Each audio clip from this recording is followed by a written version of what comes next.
should be better. Sorry, guys. But I am here. All right.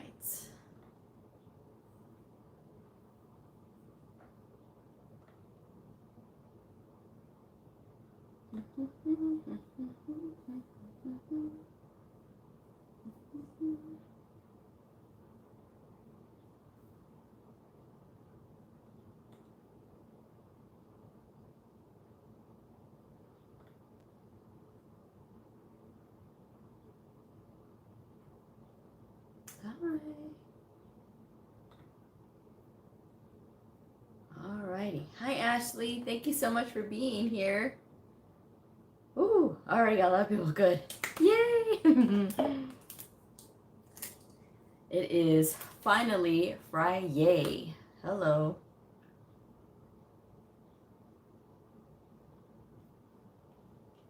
What happened? What was funky? Hi, Lisa.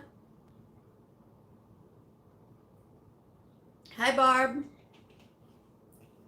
Hello, Clara. Hi, Yvette. I think it lagged really bad on my end. Okay, so do I look okay though? Hi, Terry. Oh, I got a blue heart. I see a blue heart. Who's that, Shannon? Yes. Thank you, Shannon, for the blue heart. I love the blue hearts, by the way, guys. All right. So, I hope you all had a great Friday. I did. It was very productive. Nice for a Friday anyway, right? Oh, thank you. Good. Thank you, Ashley. I appreciate the compliment. All right. So let's go ahead and get into it. If you are brand new to my channel, welcome. I am Blue. I'm a medical coder. Today, I am talking about why is it so difficult to get a job as a brand new medical coder and what you can actually do about it. Because yes, you have the power to do something about it. So let us begin. All right. When you're brand new as a medical coder, there's a lot of challenges that are going to come towards you, right? It's finding your first job, making sure that your resume looks in line, making sure that you feel educated enough to actually pass one of the assessment tests that an employer may give you. And yes, this is something that will happen when you are looking for a job. You will be given an assessment test only because they need to know what your skills that you're bringing, what are they? And the reason it is so difficult to hire brand new medical coders, and the reason that they always ask for experience, is employers do not want to have to train medical coders from scratch a lot of times. Now, what happens in these medical coding programs, and it's a problem with the medical coding programs as well, is that a lot of them will train you very quickly. And I have heard the same complaint from folks is I feel like I was just trained to pass the medical coding certification exam, and then now I'm out here on my own. I have no idea what I'm doing, but I passed the test because I was taught how to pass. I wasn't actually taught the fundamentals of really understanding what I'm doing. And see, there's a lot of that, right? So employers are less likely to hire somebody that they're going to have to train, especially something as technical and detailed as medical coding. They would much rather have somebody who has experience.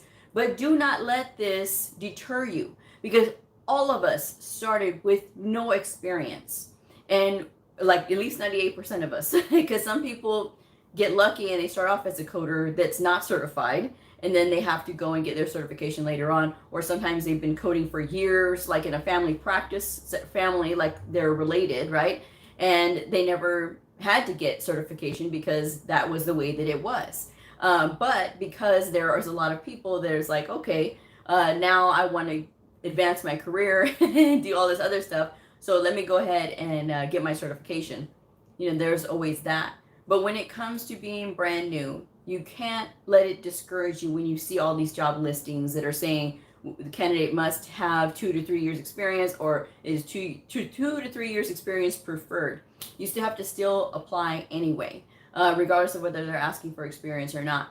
But you also have to be able to bring your A game. If you are wanting an employer to look at you long enough just to get your attention so that you can put your skills in front of them, because some people have been trained very well and some people train themselves really well. It depends on how studious they are in school.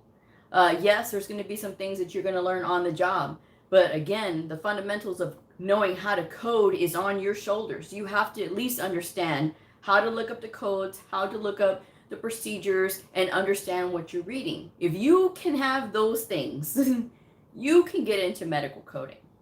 But again, it's going to take you showing the best side of yourself in order to be able to get these employers to take a chance on you. Because employers are willing to take a chance, it just has to be on the right person. Now, I've attended a conference recently, and that was one of what the hiring managers had said.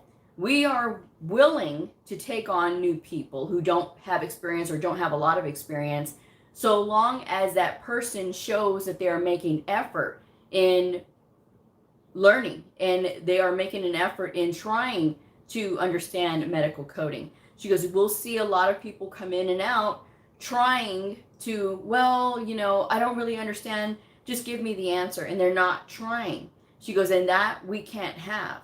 But if we see somebody that is struggling to get the right answer, but they're still making that effort, she goes, that person holds a little bit more weight, because that's the one that you know they're going to go after the right answer. You know they're going to go after the right codes and everything. So that's something that we look for in candidates. So don't get discouraged and having a bad attitude of, well, everybody wants experience, no one wants to hire me. That is the thing that zaps away a lot of your good energy too. It's this same enthusiasm that you had getting into the school and your whole future that you were going to have ahead, right? Is the same enthusiasm you need when you're out there looking for a job, because it is a 24-hour a day, 7-day a week kick in the face the whole time, because you're going to be taking a lot of like ego bruising, because people are going to tell you, no, you don't have experience. Nope, we can't help you, because they don't want to have to train. So you have to be able to show them, I know what I'm doing. Starts with your resume, starts with your cover letter. That's going to be the telltale sign. If I'm looking for an employee and I see an employee who looks like they have a canned response in their resume, doesn't look like they tried very hard, or looks like a lot of these templates that you see for medical coder resumes that are not written very well, by the way, I will say, then that would be a candidate that I would pass over. I would look for somebody who's in their cover letter telling me about themselves. Why do you want to get into this? If this is your second career, or this is even your third career, why are you wanting to get into this? Why are you particularly interested in my facility? What is it about this facility that is driving you to come here to us? They want to see loyalty. They want to see that right away. And there's no time to waste when it comes to that time, that precious, delicate time when you are out there looking for a job. Because again, you know, it's going to take everything you got, and you have to dig deep, because there's going to be days when you keep getting told no, or you get that, well, we may, and like that, you feel like they had the carrot dangle. I've had that so many times in the beginning, where they would give me a test and they said, well, you know, you have a really nice resume. We see that you don't have any experience, but we'll go ahead and give you a test. So I take the test, I pass the test. They tell me I passed the test, and they say, well, we found another candidate who has years of experience, so we're going to go with that other candidate. Oh, you want to talk about heartbreak? Yeah, I had my heart broken a couple times. But you have to keep going. And I get letters every day from frustrated people, every week, every day, every week, from frustrated people. I can't find a job. And they get mad. I understand, because I was there too. But at the same time, there's a lot of things that go into it. It's the area, it's where you're applying, it's who you're applying with. If you are looking strictly for remote right now, because of the way that things are with COVID, and things are semi going back to normal, and then now it's semi going back the other way. Who knows, folks? But they do say that before all the pandemic kicked off, right? they did say that you need at least 3 to 5 years of experience before you start trying to be remote. And they were serious about that, you know, because if you did not have experience, you were not working at home. You know, that was back then before COVID. Now that there was COVID, okay, well, we're going to go ahead and take a chance on new people. We're going to train them virtually and hope that it works out. And for a few of my viewers, yes, it has. They were able to find their first job at the beginning of the pandemic, and they were able to survive going through all that virtual training process, and they made it, and they're doing really good, and they're thriving now. So that's wonderful. But that may not always be the case. And if you have your heart set on finding something remote right away, you may find yourself disappointed. So give yourself the option of going to a place where you have to physically go. Now, does it mean that you'll have to be there all the time? Some people are still doing hybrid schedules where they're at home a couple days a week or a few days out of the week, and then they're at the office maybe 1 or 2 days out of the week. So it really all depends on your facility and where you want to go. But you have to be flexible. And that's part of the thing that you can do now while you're looking for a job, is to be flexible. You know, try to take whatever you can put yourself in, whatever position you can get into. Now, there's alternatives to being in medical coding positions. That is, for some, you're going to do some coding, maybe a little bit, and some not at all. It just depends, but it'll still get you around the coding. And these are alternative jobs that you can apply for that will still get you experience on your resume, that are not going to even require sometimes for you to have a certification. And these are going to get you some experience so that you can move on, you know, and it won't take you very long. It'll take you maybe 6 months or so, or maybe a year, so you can get some experience on there and move on. There's nothing that says that you can't still continue to apply for jobs while you're in an alternative position. And the alternative positions that I always recommend is medical billing, because while some medical billers just process the paperwork, you do not have to be certified to be a medical biller. But having a certification in medical coding is going to make you look really good to a medical billing company, because you don't need to be certified, number one. Number two, you have the inside track. You know the medical coding side. The billers are the ones that are processing the paperwork for the insurance companies. And it's a very streamlined process a lot of times, so you're going through a lot of the same steps. But if you are a medical coder, then you can spot if there's going to be some type of error or something with the sequencing and things like that. It's going to be easier for a coder to figure that out, because we as medical coders have been trained, hopefully, to do this, to spot those sequencing errors or what is missing here errors, right? So that is good. So if you need to apply for a billing position first before you get into coding, that's totally fine. There's lots of people that are successful medical coders today that have done that, okay? Then there's risk adjustment. Risk adjustment, HCC coder. Those are folks that are coding just diagnosis coding, okay? Just diagnosis coding. So there's no evaluation and management. There is no procedural coding. So when there is no evaluation and management coding and no procedural coding, while it may sound like a dream for some people, oh, I don't like evaluation and management, or I don't like procedure coding, so that sounds great to me. Be careful. You don't want to get stuck there. Don't get stuck in risk adjustment too long. Get enough experience to get something put on your resume in order to make connections too, right? And then move on to the coding side. Don't get stuck there, guys, because again, there's no procedure coding, there's no evaluation and management. So it's only going to take you so far. So it is a place that you can get started, but it is something that you need to move on from quickly. At least that's just my advice. Prior authorizations is another really good hidden position. So with prior authorizations, you're going to be given documentation from the provider. The provider is going to say, I want to do this procedure on this patient. They have this condition, and this is their supporting documentation. Call the insurance company and see if they will take care of this procedure, right? So you are basically looking through the documentation, reporting what diagnoses are going to be reported with this procedure or for this procedure. And this is the reason why and talking with the insurance company, will you accept this or will you pay for this and that kind of thing. So it is going to get you that experience of looking through the documentation and that experience of seeing the CPT codes and the diagnoses codes. So that way you can kind of get more familiar with the process.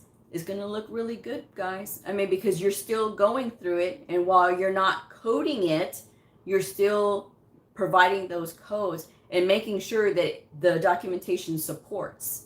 So yeah, that's where, you know, you would be good there. So that's some alternative positions that you can look into. Things that you want to stay away from if you're trying to get into medical coding and you really want to get in, stay away from scheduling, guys, because it's a dead end. Scheduling, being a receptionist, these are typically not going to get you anything related to medical coding. And with reception, if you are really good at being a receptionist and they really like you and the patients really like you, there's a less chance that you're going to be able to move in that company or that facility. Because if they like you being a receptionist, they're going to want to keep you there. So you have to be very careful about your path and which way you're going. Don't waste time in something like scheduling or any of those types of things. Referral management, things like that. Don't waste your time there, because that has nothing to do with the coding. Reception, nothing to do with coding. Medical front office, nothing to do with coding. Sometimes they may select codes from a sheet or something like that, but it's not typically going to get you that hands-on like the other positions that I just mentioned. So going through the comments. Thank you all for the compliments. Hi, Aurora. Hello, A. Nice to see you. Ashley, thanks for the scheduling tip. I was looking for something like that too. And they're very easy to get because it's essentially just people calling people on the phone. So it's like telephone work, you know? And so, yeah, it's not going to do anything. And when I see people, you know, they're trying, and I understand you're trying the best that you can, but again, you're going to want to get in positions that are going to help you, right? And you want that time to be used wisely. Medical records is another position that you can get into. Now, while it may not be coding, being in medical records will get you around the people that do the hiring for the coding, right?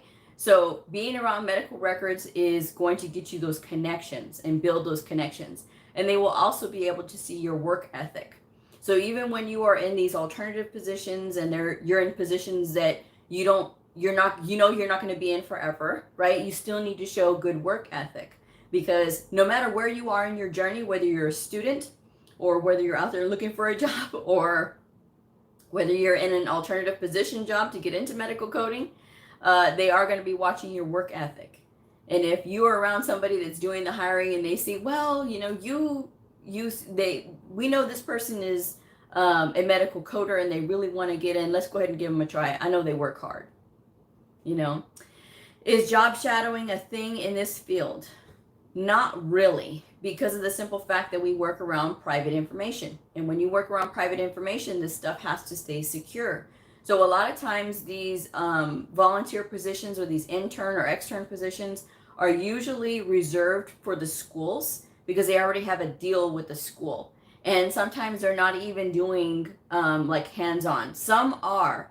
Some it's just that they have blacked out the information and then they're having them just practice and, you know, do some of the coding and things like that. So it's sometimes, but it really all depends on where you are.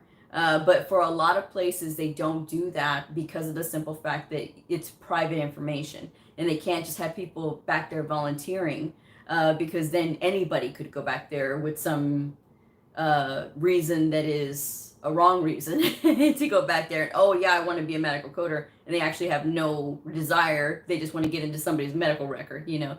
So that's why they would rather keep their liability on that low. That's why they reserve it for the schools. So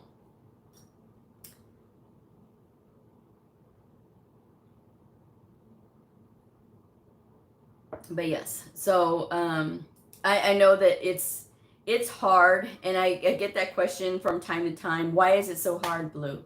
And that's why, because a lot of these schools will push people out, not train them properly, and rely on the employer to take on the responsibility of training the people. Well, you'll learn on the job. Even I was told that. You'll learn on the job. They'll teach you. There are some things that you're going to learn on the job. Yes, like the electronic health record and things like that. Of course, you're going to learn that stuff on the job. But for some of these schools, they push that so hard that they don't really concentrate on the coding side and the coding aspect and the critical thinking. And then it's on the instructor as well, because sometimes the instructors are just there to collect a check and go home. They don't care what you learn and what you don't learn. And the reason that I say this is because I get plenty of emails from students who complain about this. You know, they don't tell the school, but they tell me. So I hear it. So I know that that's the deal. And I've seen it, because even for me, the school that I went to a trade school. They sat me in front of a computer and they told me, here, learn.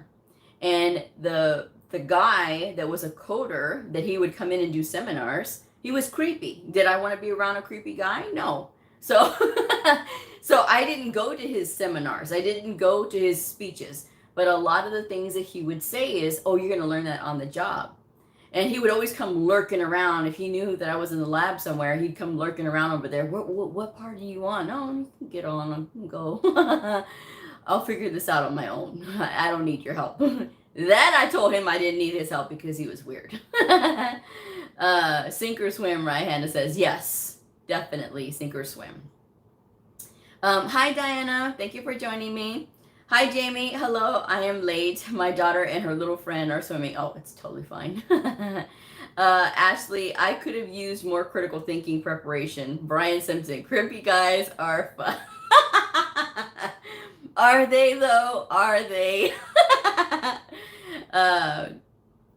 Yvette says, are temporary agencies reluctant to hire new coders? Thank you for bringing that up. Temporary agencies love new medical coders. Why? Because you are somebody who has a certification. And a temporary agency that specializes in medical professions, if you Google, right, temporary agency for medical personnel, you will find all the local temp agencies that specialize in medical personnel. And when you go to those websites, you will see that they are saying, okay, for LVN, for CNAs, for medical billers and coders. And that's when you can go ahead and put in your resume there. Because regardless of whether you are being on an assignment for 1 day or 5 days or 5 months, that's still experience that you can put on your resume. And they're going to be looking at your work ethic. A lot of times employers will go through a temporary agency to get somebody in there so they can test them out before they go through all this interview process with them and try to figure out if they're going to be a good candidate or not, because they test them out through the temporary agency. Now, the temporary agency is the one in charge of doing the hiring. So they're not going to ask you, oh, well, you know, what are your qualifications when you get to the job, right? They may ask you, what do you know? But they're going to rely on the fact that temp agency sent you. You have some coding knowledge, so you should be able to do this. So it's just a matter of getting yourself focused and trained up on what you need to do for that particular clinic. So Edo says, oh, hi Blue, I'm late, but I'm here. It's okay. It's quite all right. But yes, getting yourself registered with temp agencies is also a very good way to go. And don't just get yourself registered with one agency, register with as many as you can possibly get into, because that are specialized in medical though, by the way. Because that way you can you got to cast the net wide, right? You can't just, put all your eggs in one basket, because employers may not like a particular temp agency. They may go with another one. So there's many different reasons why. These temp agencies also compete for contracts. So when they're competing for contracts, you never know if they're competing for a contract for coding, which is always a possibility. That's what the temp agency that I was working through did. They competed for a contract and they got it. So they were signed on for 5 years, and that was the assignment that I was going to when I went to my second position. So, you know, it is possible, but again, you have to cast out a wide net. You have to go in armed with a really good resume. Yes, you can look at some templates, but you can always make the resume your own. Don't copy from somebody else. Please don't pay for a professional to do it, because I have seen some very terrible work with professionals that so-called do resumes, and no, I would not. You guys can do this. Everybody has a good writer in them, whether you like writing or not. Everybody has a good writer in themselves, so you can do this. Again, like I mentioned yesterday, take a sheet, write down all of your skills. Every other job that you've had in the past, think about all the transferable skills that you could put onto your resume. If you're going to apply for a medical biller position and you've been a cashier, or you've worked at fast food, you've handled cash before, right? You've handled a credit card machine before, you've handled deposits, you can put all of that on your resume, because why? That's pertinent to medical billing. They're used to handling cash, they're used to handling payments and checks and things like that. So that's something that if they're looking for a medical biller, okay, oh, this person has had cash handling experience before, they've had some kind of money handling experience, this could work. And they're certified as a medical coder. And what did they learn from medical coding? ICD-10-CM, CPT, HCPCS, evaluation and management, modifiers. And then you learned your anatomy and medical terminology and pathophysiology or physiology. The reason that I say these in particular is when you're looking at these job postings for medical coders or even medical billers, they're asking you to have this experience, because knowing your medical terminology and your anatomy goes so far. Because there's nothing worse than somebody who goes in, doesn't understand their medical terminology or their anatomy, and they can't figure it out. But somebody who does can go in and be like, oh yeah, I get this now. This is what they did actually, you know? So it takes a lot of practice when it comes to that kind of stuff. Jamie says, yes, totally agree. Miss Rue says, thank you for the info on the website to get started on my journey to health information management. I was able to reach out to 3 schools, currently a physical therapist. Oh, that's awesome, good. 1981, I am under a supervisor at my job where it is evident that I am blocked from moving up in the company. I am in school for medical billing and coding. How would I advise to apply, or how would you advise to apply without them knowing that I'm applying outside the company? Apply. And when they say, can we contact your employer, you can tell them no. But and for that reason, you know, you should try to find somebody who can vouch for you, right? You need to find somebody, a professional who can vouch for you. Because if you don't want them to contact your previous employer, you know, that's something that you're going to have to come up with, because you still need references. But you don't have to tell them that you're applying for another position. See, that happens too. People find themselves in that position because sometimes some people get very jealous of other people. And especially when you have somebody who wants to do something like medical coding, or they want to do another type of coding and they want to go away. They're going to try to discourage you. They're going to try to make, you know, anything and everything to stop you. And this is where you have to continue to do it anyway. Because I have heard this, I have seen this, I have personally experienced this as well. So the reason that you dig your heels in is because nobody should be allowed to stop you from doing what you want to do. When you make up your mind to do something, you can do it. You have free will. So 1981, you keep applying for those positions. And when the right position comes along, they will understand about your situation not to contact the employer. Sometimes they will contact the HR department just to make sure that you work there, just to verify that you work there. But they don't need to contact your boss. Okay, so that is something that, you know, you can talk about with the employer, but at the same time, get your name out there and start applying. You know, they can't stop you from leaving. And, you know, for some employers, that's what they do, unfortunately. Jealousy really knows no bounds sometimes. People will try anything and everything to keep other people down sometimes. And it's unfortunate. And some people stay down because they feel like that's all they deserve. They don't deserve better. And we only get one rodeo. I say this all the time. True texting at heart here. We only get one rodeo. And whatever you do in this rodeo, whatever you do in this life, you have to be certain that you are doing something that makes you happy. Don't wait. Oh, I'll do something that makes me happy when I retire. It doesn't mean that you can't enjoy your work. It doesn't mean you can't enjoy where you are working, right? I enjoy where I work. I enjoy my clinic. I enjoy the people in my clinic that I work with, my doctors, my physician assistants, the ancillary staff. I enjoy them. Without them, that place would be very dull for me. That facility would be very dull. And I was without them for the longest time. I'd only seen them on paper, right? Until we moved into the facility with them. And then I got to know them and be around them, and now here I am. But before that, when I was away from them, I always wondered, should I stay here?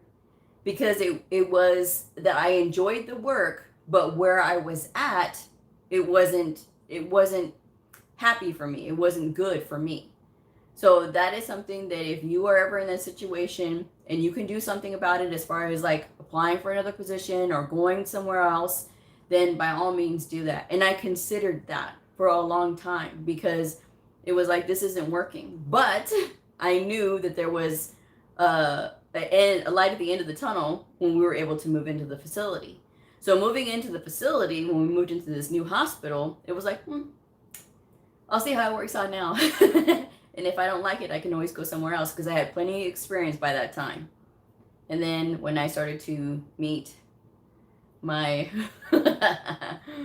my providers that I work with, and all the craziness that they have gone through with me and I've gone through with them, it made all the difference in the world. The people that you work around can make or break the work environment. So and I do that for them. I mean, they've never experienced a coder like me. I will say that, and that is true. So, it really all depends where you're working, but you got to be happy where you're working. And, being held down by somebody else, that's a no-go. That's you really got to look at that. Alyssa says, I work as a trauma registrar for 2 years now. I code inpatient and outpatient hospital ER encounters. Would it make sense for me to get my associate's degree in HIM? My question to you is this: what do you want to do? Do you want to be an educator? Do you want to be a manager? Do you want to be a supervisor? Do you want to be a lead coder? If you're interested in any of these positions, then absolutely go for it. Go for the gold. Yes, sure. But if that is not what you want to do, and if you just want to keep coding, if you don't want to be anybody's manager, you don't want to be an educator, you don't want to be any of that, then stay with your certification.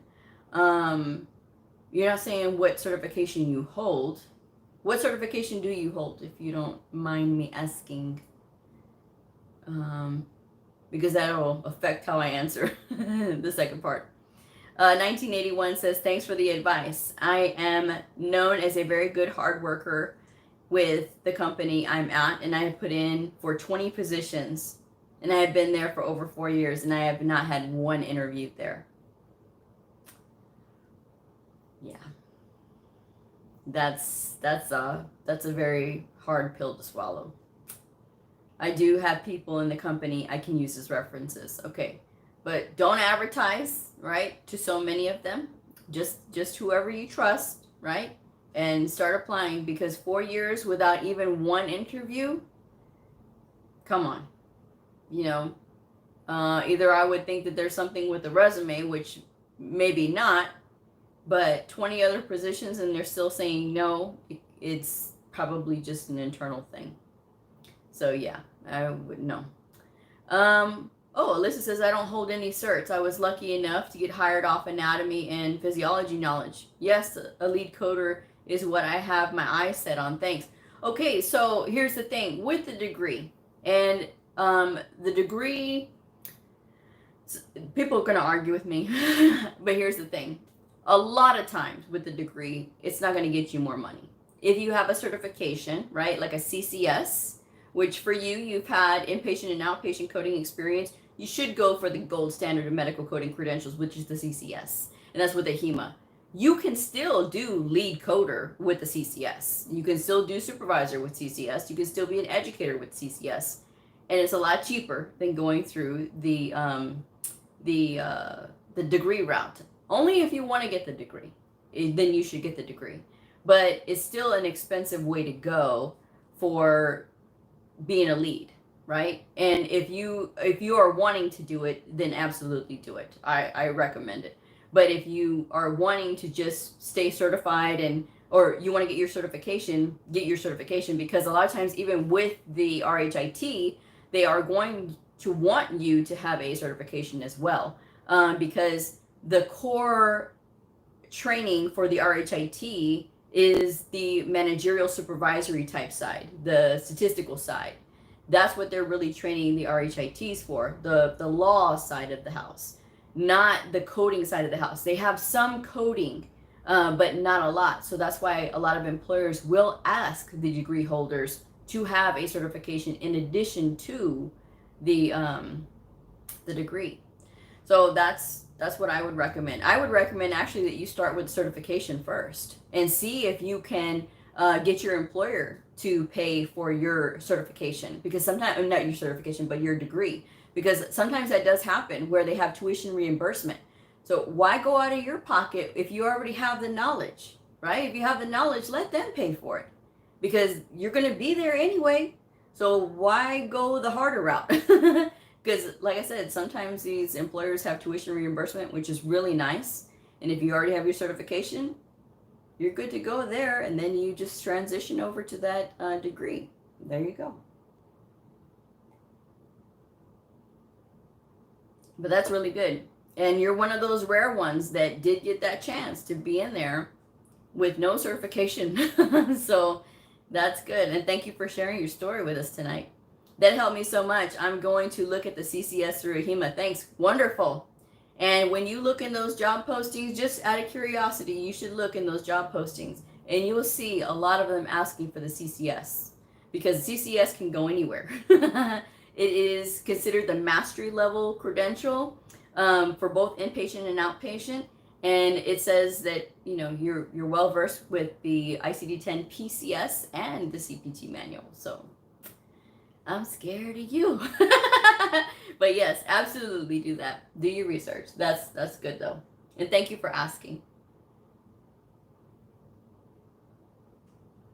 So, but yes, be proactive, folks. When you're out there looking for a job, don't get discouraged. I know I keep saying that, but that is the hallmark of what you have to think the whole time. You can't let anything stop you. And if you've been rejected, right, for a position, or they said, well, you know, we went with somebody else, keep applying anyway. When you see that job position open up again, apply again, because that's what I did. The second position that the third one. The third position, which is the position I'm in now, I got rejected the first time. And I didn't know it, right? Because they didn't call me back. We had a really good interview and I didn't get a call back. So, but it wasn't my time yet. And my mom, wise words from my mom, it wasn't my time yet. And she was right. Moms are always right. So so I went and applied again. And sure enough, I got a higher position the second time that I applied again. So it worked out in my favor. But I had to be persistent. And always think about your why, folks. When you're out there, think about your why. What is your why? When you're struggling to find your first job, what is your why?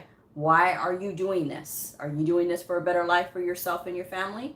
Are you doing this for a better life for you because you're by yourself? Whatever your why is, stay focused on that, because that's what's going to help you get through this time when you're getting rejection after rejection after rejection.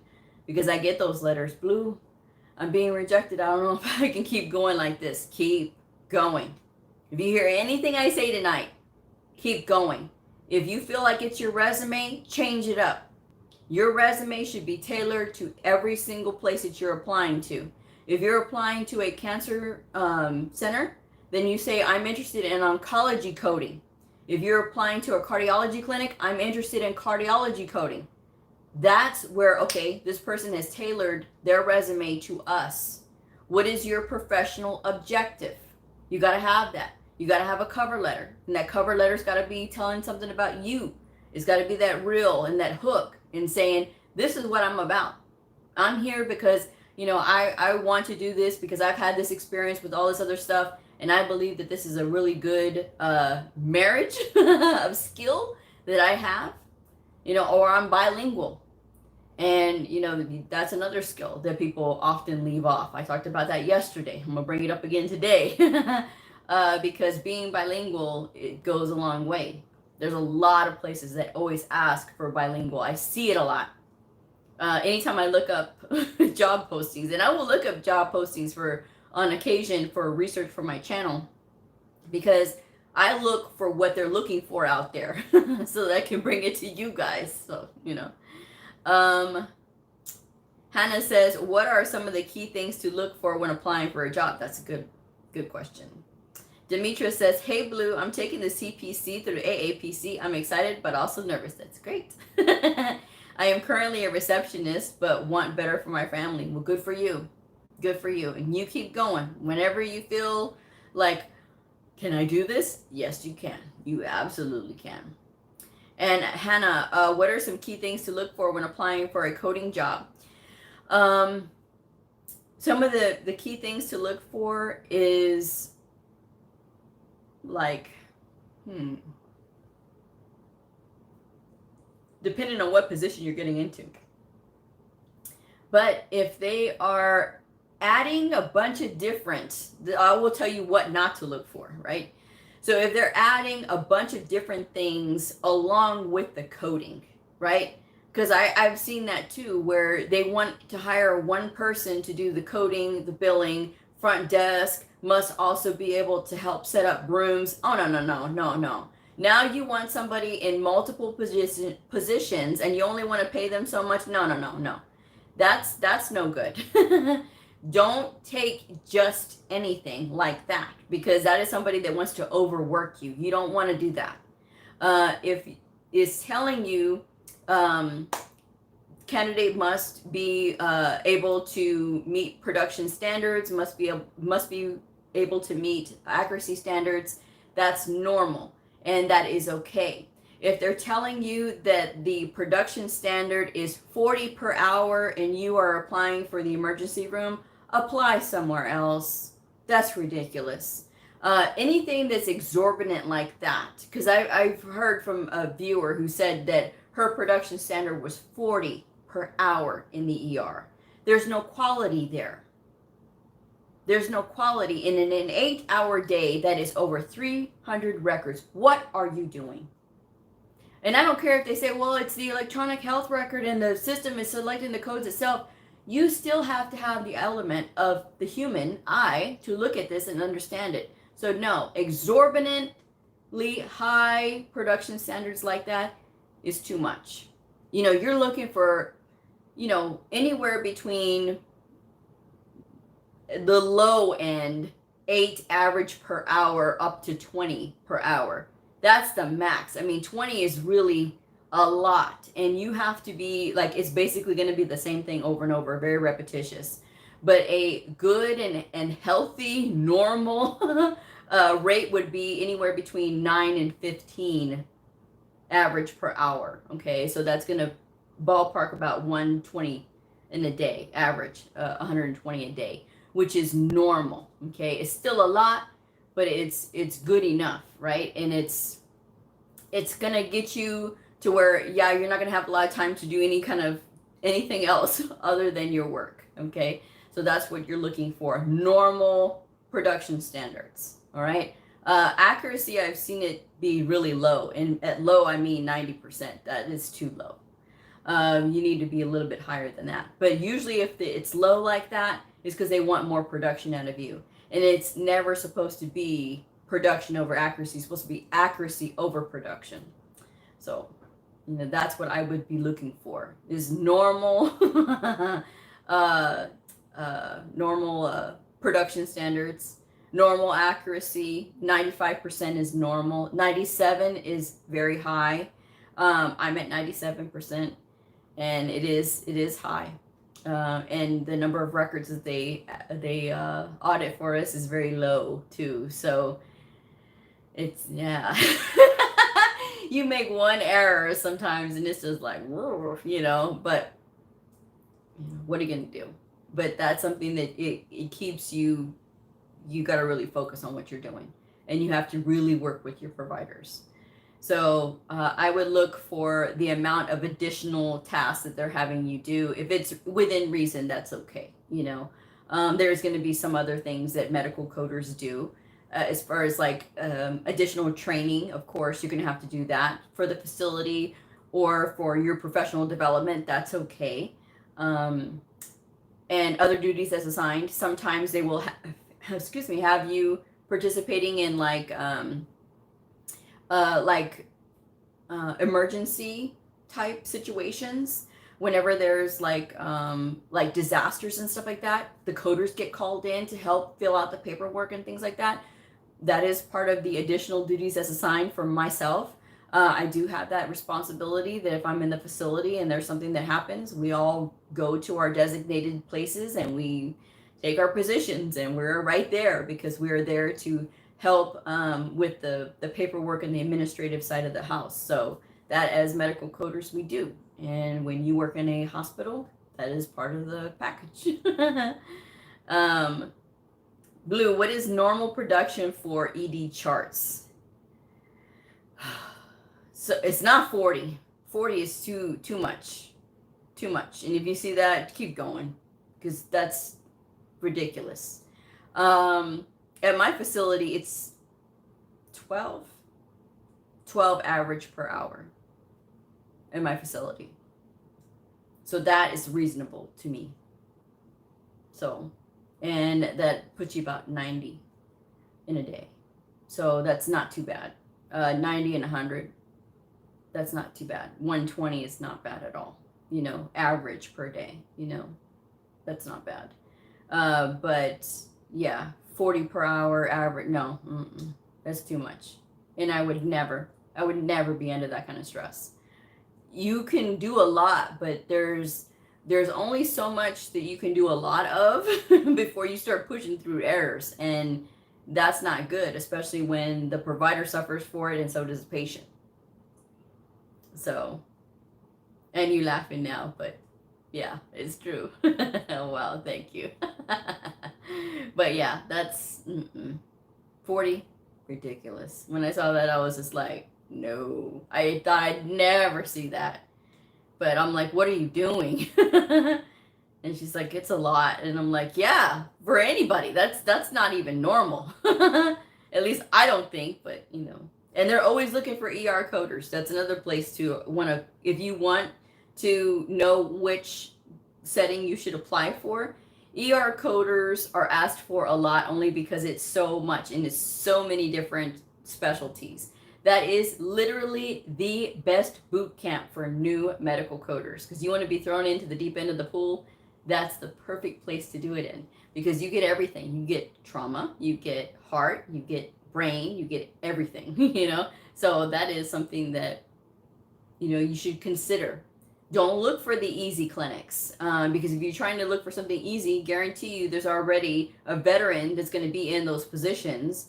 And unless they retire, you're not going to get in there. And you don't want to be in a easy clinic to start off with. No, but I want to do something easy to start with because I'm not real sure of myself. There is no better way to learn medical coding than to go hit the hardest thing first, because that's what's going to make you sink or swim. You're going to learn how to do your research real fast. And that's what really good medical coding is all about, being able to do really good research.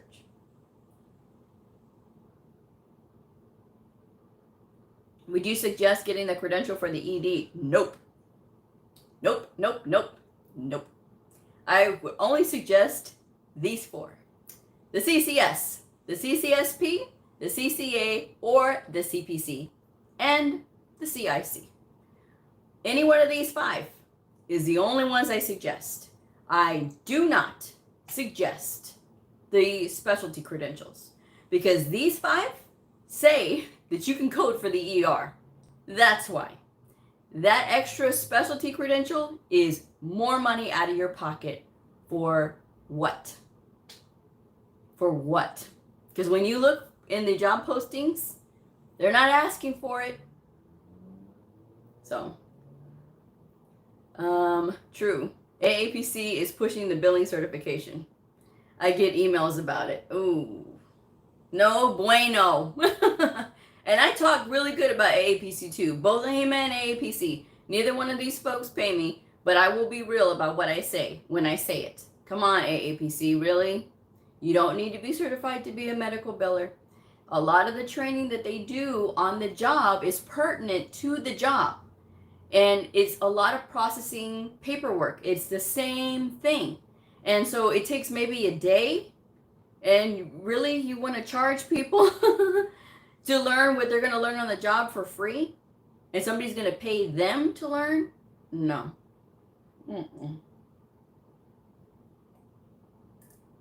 Not the COC? Nope. Because the CPC tests you on it breaks down all of the sections in the CPT manual, right? That's what the CPC test is. So why would you need the COC? That's what I want to know. I'm just curious. Hannah, I feel like the people in my Facebook coding group need to follow because I see so many questions that you've answered already. They always ask me why I don't make Facebook medical coding groups because they're like vipers' nests, you know, a lot of them. But yes, yes, I do think people should watch my channel. I would love for more people to watch my channel. Is it okay to ask for a raise after attaining another credential? Depending on what the credential is. You say, for example, you have your CPC and then you get a billing credential. Now, why did you do that? And you want to ask for a raise. I would say that why? Because you can already do billing even without a certification. You didn't need it.